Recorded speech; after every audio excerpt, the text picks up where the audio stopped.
rapprocher nos peuples, nos communautés, pour le développement et le bien-être de celles-ci.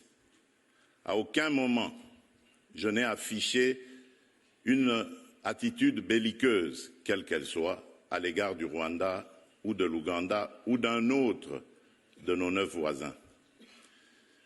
Aujourd'hui, nous vivons cette situation et nous sommes les deux seuls capables d'arrêter cette escalade.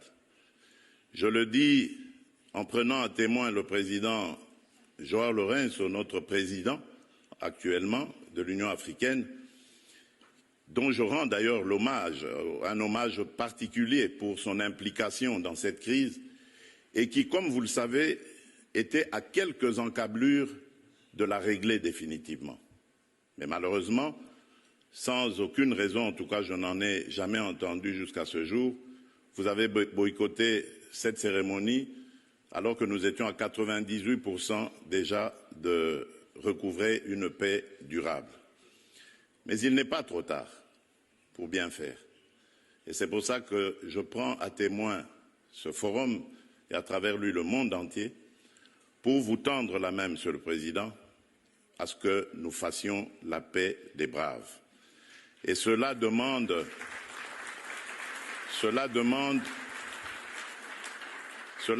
que vous donniez l'ordre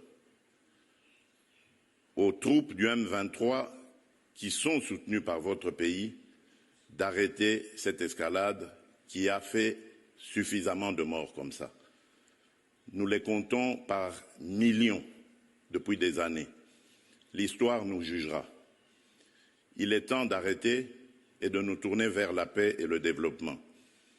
Je remercie le président Cyril Ramaphosa qui est venu à nos côtés, qui n'a pas hésité à envoyer ses troupes, dont d'ailleurs certains éléments sont tombés sur le champ d'honneur dans notre pays, au front, ce qui nous oblige à rester définitivement reconnaissants envers la République d'Afrique du Sud et des autres républiques sœurs de Tanzanie et de Malawi qui avaient aussi contribué à des troupes. Mais je crois que l'Afrique aujourd'hui a besoin de passer à autre chose, Monsieur le Président Paul Kagame, et nous en sommes capables. Prenons simplement le courage de nous regarder en face, de dire ce qui ne va pas et de prendre les décisions les bonnes pour